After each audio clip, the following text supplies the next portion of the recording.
Hello, welcome back to Hazel Jane Tarot, and today, as you can see, we have an unboxing video.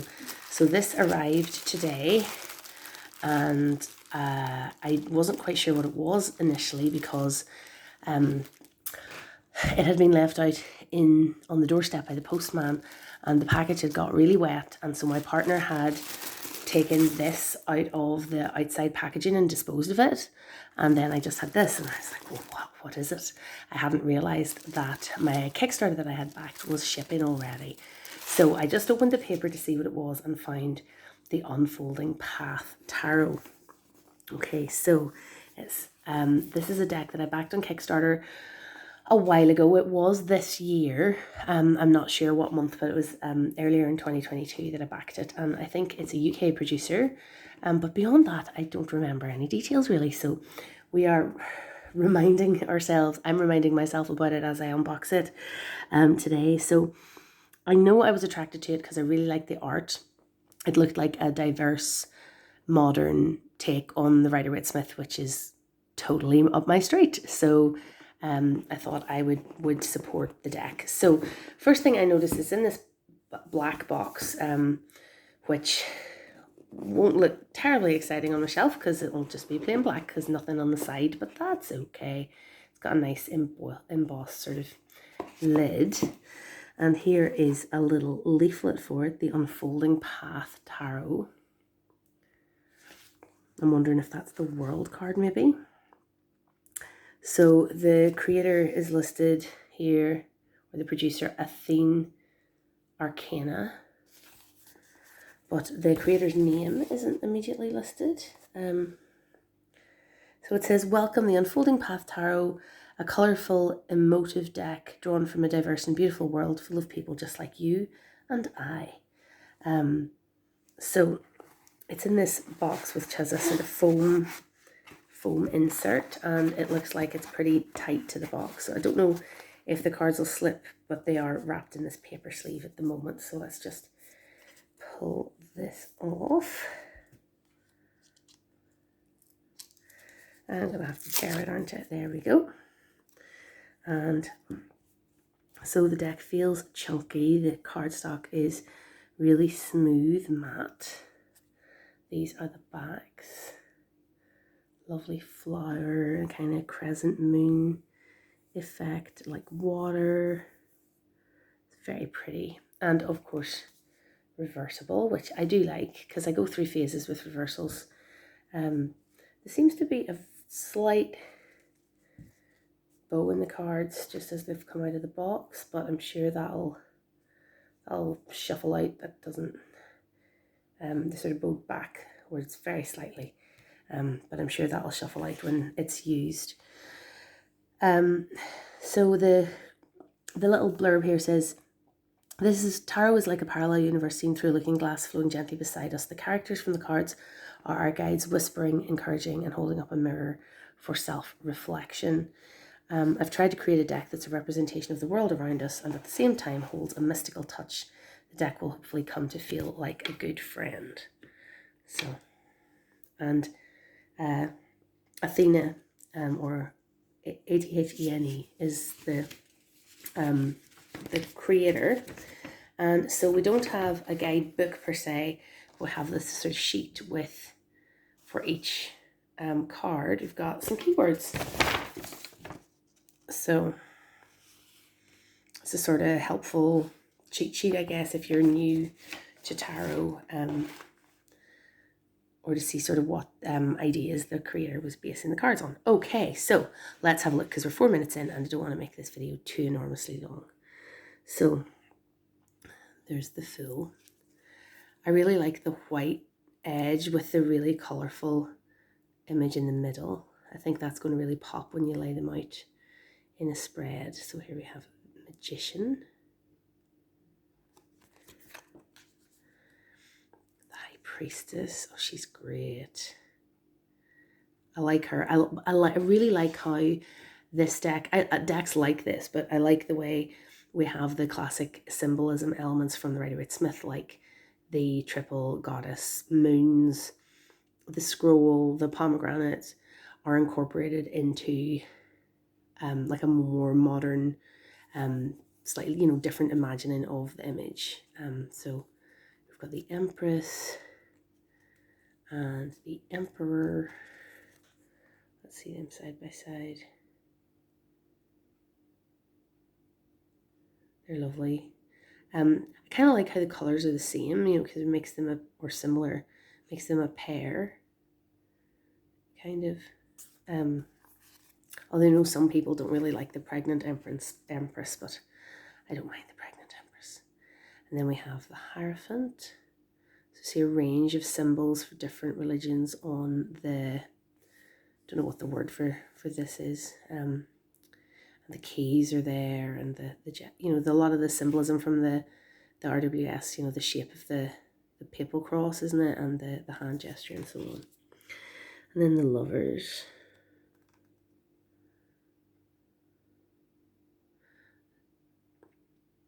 Very nice Lovers card. The Chariot.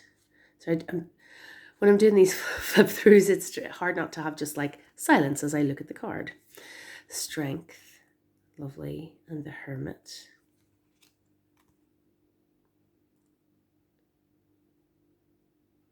Okay, so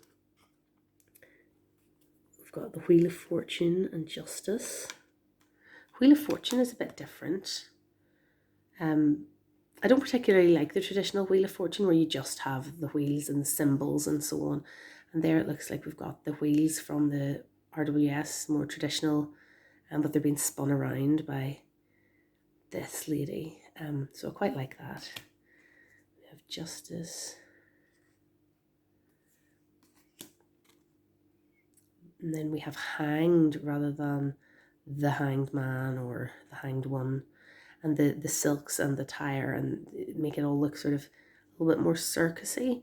But then the performer has a halo kind of as well. So that's interesting. Death. I wonder how that would read for me with reversal, considering that it's that sort of reversible image. Is interesting. I find it interesting how the certain cards that tend to get reimagined and changed are the cards like Death, whereas other cards might seem more similar, like Temperance. I don't know. I really like the Temperance card. I'm quite attached to the Temperance card. So there are a lot of elements that I like to see in Temperance that, you know, they're not holding the cups. I mean, they're pouring magically from one cup to another, which I do like to see. And the irises are present and so on. But yeah, I'm not 100% sold on that one. Devil. So just visually a wee bit confused by this. So, oh yes, so this is their hand. And they're holding the chain, but the chain is broken. So it's almost like you've already escaped from the bondage in that card. I'm not sure about that one. Again, have to sit with that. Then we have the Tower. And it's interesting, kind of modern. The has been taken away, so it's not the devil, the tower. It's just Tower and devil and star. It's beautiful. It's kind of zoomed in, so we don't have the, like in Temperance or in the Star, you don't have the feet in the water, which symbolically I do really like, you know, to see that and the balance that represents. But, you know, if I want to see that, I can use the Rider-Waite Smith. So I suppose it's just a different way of looking at it. Moon. So we don't have the wolves, a wolf with a dog or anything in that. But very nice image. Sun. I like that. That reminds me in the sort of colours and feel of it of the Gaian Tarot. And I guess actually aesthetically the white edges with the image in the middle being brightly coloured reminds me of the Gaian Tarot a little bit as well actually. Then we have Judgment. I'm not sure I understand that Judgment image. It's sort of an angelic figure, but yeah, I would have to think about that one a little bit. In the World. she's lovely. I like that.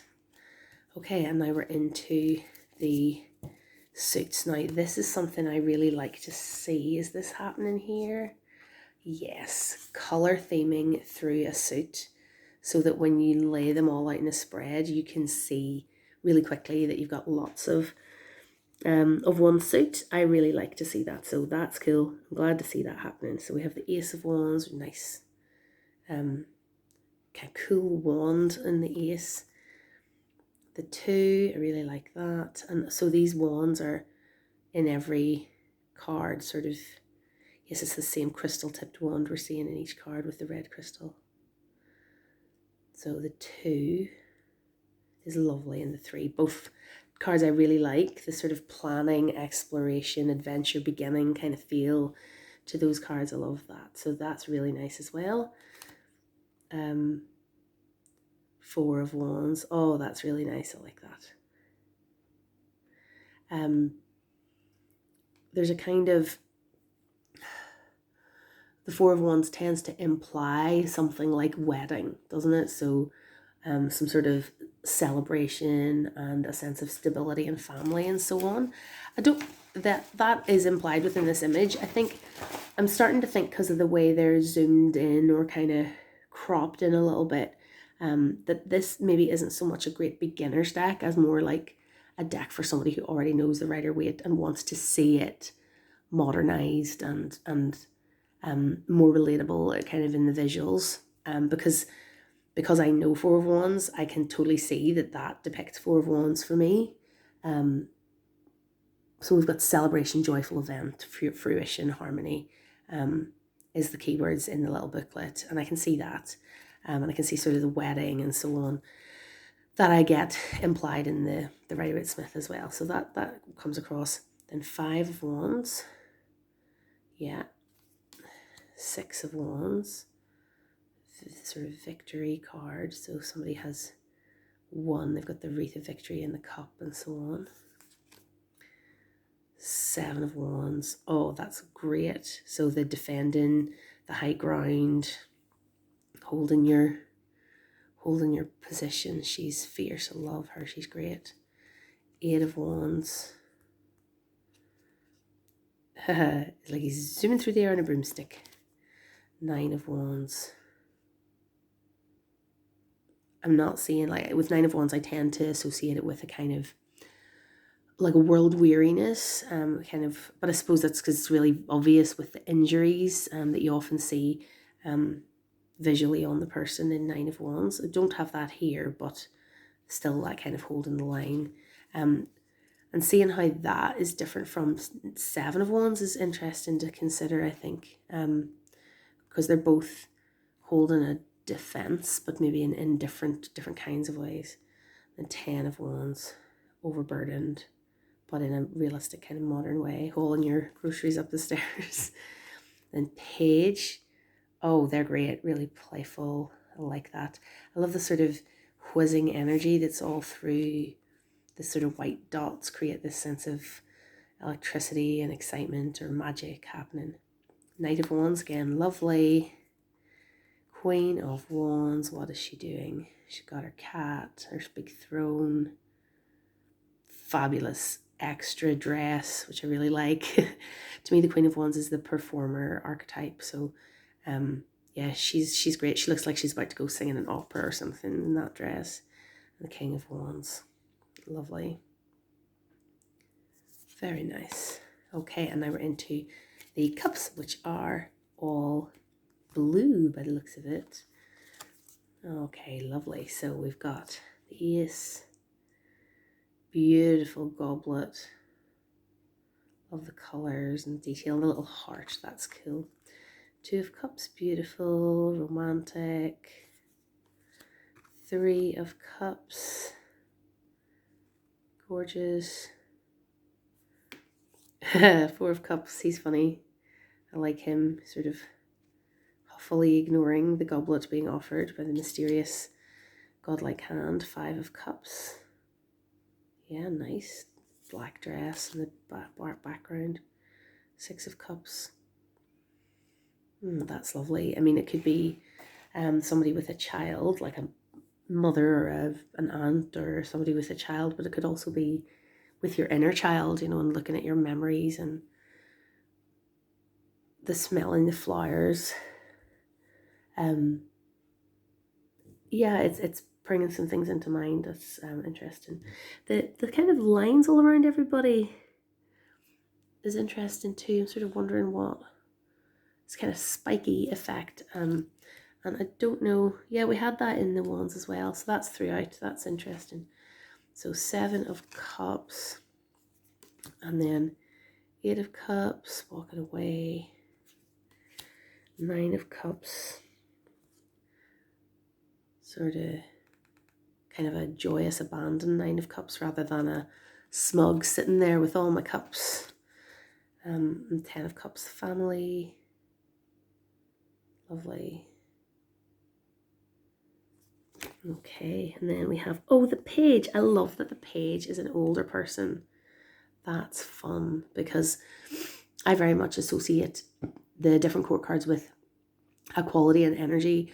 Like I did an exercise after I read Your Tarot Court by Ethany, which I really recommend. It's a great book on learning the court cards. She talks about using pop culture characters to embody the courts for you, like who you associate with the energy of that card. And my Page of Wands was always Frankie from Grace and Frankie, who is an older person, and a fictional character, obviously, but they have that playful, kind of hawkish agent of chaos, sort of adventurous energy, which I really like. So yeah, an older person can have a Page energy for sure. And the Knight of Cups, I like his little fish on his shirt. That's cool. And then the Queen of Cups. Yeah, she's lovely. And the King of Cups. So we've got the ship and the waters around him. The same fish again. It's really nice. I love seeing people of different ages and different body types and so on portrayed in the tarot. So let's see. Swords, it looks like we've got blackish, navy kind of colours as the background. So lovely Ace. Beautiful. The aces are gorgeous, really ornate. 2 of Cups, or 2 of Swords. Yeah, so the swords are positioned differently. I like it. It's still got that which way will you go, up or down, sort of. Oh, I feel like I'm quoting the Labyrinth element to it. The 3. That's quite, yeah. I mean, it's the same image on the t-shirt of the 3 swords stabbing the heart. But it's quite actually takes the image to a more disturbing place, really, because it looks like maybe somebody who's in a nightie, or, you know, maybe hasn't been out of bed in a while. That sort of, and the way their head is in their hands is sort of chaotic or distressed or stressed energy. But the smudged makeup and even like the potentially blood on the clothing, like it's quite open to interpretation. This image, I think, is a bit effective. Like, it's effective. Sorry, I'm losing focus. There we go. 4 of Swords. Sleep in, but still got the hand on the sword just in case. 5 of Swords. Oh, I like that a lot too. Like the people in the background that this person is walking away from in triumph, battle weary. They're like wraiths almost. Yeah. Very effective. I like that. 6 of Swords. Okay, that's interesting. So instead of having what looks like a woman and child in the boat being taken away in the Rider-Waite-Smith, what we have here, it looks like the woman is guiding the boat herself, like standing in the water and pushing the boat along. And there's like a little puppy friend in the boat, along with all of her swords and like kind of worldly belongings or so on. But it looks like they're coming from darkness and stormy waters towards light. But there's certainly more of a sense of control and agency there, although you're still bringing all your thought baggage with you. But yeah, I really like that. Oh, I'm liking the sword suit a lot so far. Seven of Swords is a sort of Zorro type guy with his and taking the swords away. Eight of Swords. Yeah. There's not the same sort of sense of easy escape there. Although I guess they could just stand up and walk around the swords. Yeah, that's nice. Nine of Swords. It's effective but unexciting Nine of Swords. I've seen a lot. I kind of like a Nine of Swords that makes me gasp, like that freaks me out, or really feels dark. This is effective, but it doesn't freak me out. That's pretty, yeah. Ooh, that's pretty dark. 10 of Swords. This person looks like they're trying to get up despite all the swords in their back. But yeah, there's blood and stuff, so it's, yeah, that's pretty full on. It's not the slow tarot 10 of Swords though. It's really full on. I don't think I've done a full walkthrough of the slow tarot on this channel. I maybe should do a review one day. It's another kind of modern artistic take on Rider-Waite-Smith type imagery, not all the way through. I like that type of deck. I have quite a few of that type of deck. Okay, so we've got the Page of Swords. Oh, it looks like this page is singing. They look like they've got a choral folder of music maybe, or maybe this is like some sort of graduation folder. They're making a speech, like a valedictorian in a school or something. Yeah, I like that. I like the birds flying around. Knight of Swords. They've got a kind of sly Knight of Cups vibe in the facial expression, but yeah, Knight of Swords. Queen of Swords. Yeah, she's quite nice. King of Swords. Yeah, they work pretty well. And now we're on to the Pentacles. So let's have a look. Ace of Pentacles, another lovely ace.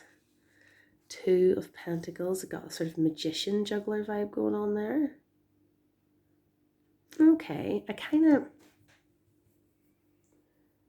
yeah, no, it's fine. I mean, I don't love it, I don't hate it. That one's fine. Three of Pentacles. Oh, that's interesting. So Three of Pentacles, we have this idea of working together to create something. And the creator here seems to have pulled that right down into real earthy Pentacles interpretation of like the beekeeper working with the bees, working with the plants to pollinate the plants, that grow the fruit, that harvest the fruit, like that sort of relationship between people and nature. Yeah, I really like that. That's really interesting and different. Four of Coins. So we have the person holding on to their 4 coins. Yeah. Five of Coins or Pentacles. Subtle. I think that's a bit more subtle than some of them, in terms of him looking like he's destitute or not getting any help. Six of Coins, this idea of gifting. So we have this lovely woman in the middle and then the present sort of gifts falling into these hands. Six of Coins can have a funny dynamic, like this very, like some depictions of the Six of Coins have a kind of troubling, especially the traditional one, oh, I'm giving a little bit of alms to the poor, kind of condescending tone, I guess, sometimes the Six of Coins images have. Whereas here, this seems to be a little bit more joyful, kind of a gift-giving vibe, giving from abundance and giving a lot, or giving joyfully. And this person is just open to receiving as opposed to begging, is the impression I get from these hands. So that's really interesting. Ooh. And then we have the Seven of Pentacles, which is about waiting, waiting for the plants to grow. I like this a lot. Again, this Pentacle suit seems to really connect with the idea of earth really effectively. So we have the little seed ready to grow and then the sunflowers in the background. Love that. Gorgeous. Eight of Pentacles. Oh, yes, I like this a lot. So Eight of Pentacles is very often kind of the journeyman, the worker carving all the coins. Yeah, so there's this sense of you keep doing it over and over and over again, and you're making the the product, the perfect coin. But here we have a ballerina, and that sense of, you know, how long it takes. Like, you've heard me mention, if you've watched my channel before, my little daughter who's just recently turned 4, and she'll often look at somebody do something, like whether it's a kid doing a stunt on a scooter in the park, or somebody doing like a somersault on a trampoline, or, you know, whatever it might be. And she'll say, how did they do that, Mummy? How did they do that? And I always say, they practiced a lot. They had to practice a lot. And that's what I see in this card, is that, well, how does she do that? Well, she practiced a lot. That's your 8 of Pentacles. Yeah, I love that.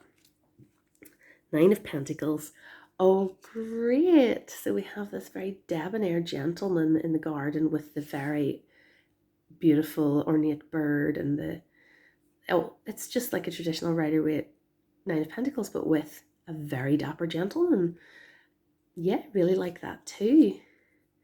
And then we have the dynasty, the family, the generations.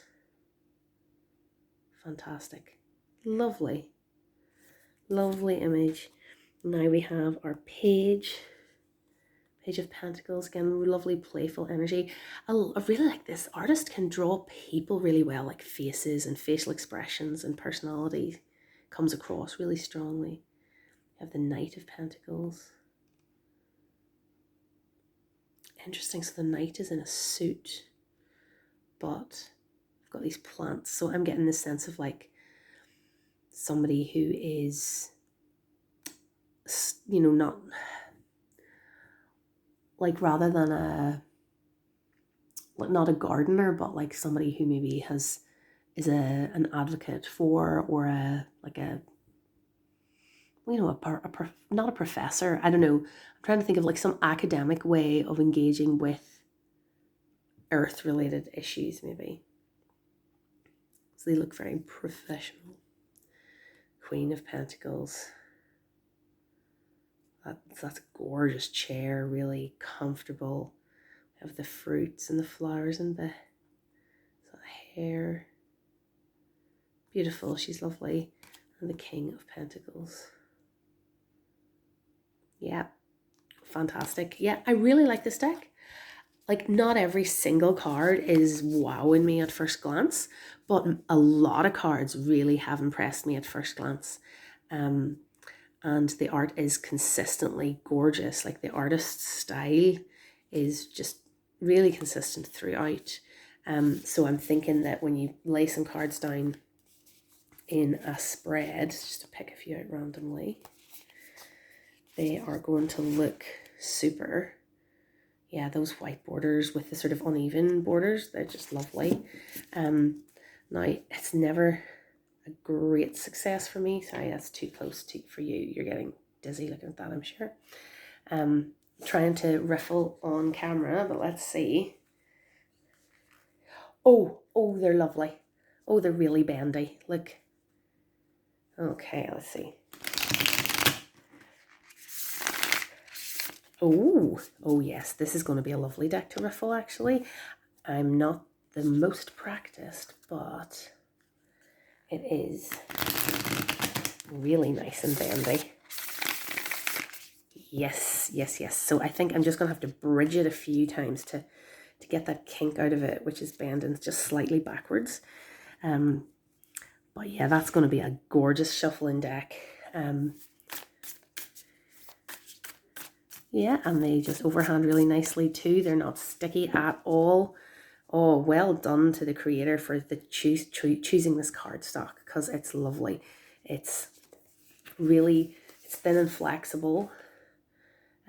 So even though it looks, well, maybe it's not thin, but like, because the deck looks quite chunky when you sit it all together like that. But it's normal tarot size, so it's easy to take in your hands, and then it just bends beautifully. It's a shame not to riffle it. Like, I didn't make an even cut there, but it's a shame not to riffle it, because it is perfect, perfectly flexible for that. So yeah, this is a lovely deck. I wish there was more information about the creator, Athena, on the information that you receive. So it's just this fold out. it doesn't bother me overly that there isn't a guidebook. I mean, not every artist is a writer, and if it's based on the Rider-Waite-Smith, as this clearly is, like the keywords and the ideas are there in, 101 different tarot books. So I'm not bothered by not having a book, but I would love to be able to give a bit more credit to this creator. So the website that's listed on this booklet is, I'll put it in the comments below. So it's athenaarcana.com, and the Insta is Athena_arcana. So that is where you can find the creator of this deck, the Unfolding Path Tarot, which I think I'm going to really enjoy working with. This just, it ticks all the boxes for me of being Rider-Waite-Smith based, but modern and more diverse, and having a range of people and ages and skin tones and body types and in the deck. And yeah, I really like the kind of contemporary versions of the Rider-Waite-Smith. In fact, maybe I should do a video one day where I should bring together all my decks. Where you're like, how could you possibly need another one like this? That's one of the things that I wondered whether to order this, because I've had, I have This Might Hurt, and I have the Modern Witch Tarot, and I have the Slow Tarot, and I have the Gaian Tarot, and I have, any number of decks that are kind of Rider-Waite-Smith adjacent and modern and so on. But I just really enjoy reading with that type of deck. So here we have another one. I was glad to be able to back a UK-based Kickstarter. I think that was one of the reasons that I jumped on this. And it's actually delivered faster than I expected. I have no idea if it's within what they said on the website, because I didn't pay a lot of attention. I just backed it. Oh, and look, there's a little Kickstarter edition 2022. I've got number 323 of the Unfolding Path Tarot. So that's lovely. So I'm sure there will be further printings of this if you didn't back the Kickstarter. Because, this is, if it's not, this is, I think, the kind of tarot deck that will be quite in demand. Like, I think people are into this kind of thing. I know I'm not the only one who enjoys this type of deck, so I'm sure there will be a market for it as people get more aware of it if they missed the Kickstarter. So, lovely new toy for me to play with. So I'll upload this as quick as I can, because this is just, for once, this is me doing a video on a new deck. So yeah, thanks so much for watching and sharing my excitement as I open my lovely new deck. And I will see you back here again soon. Bye.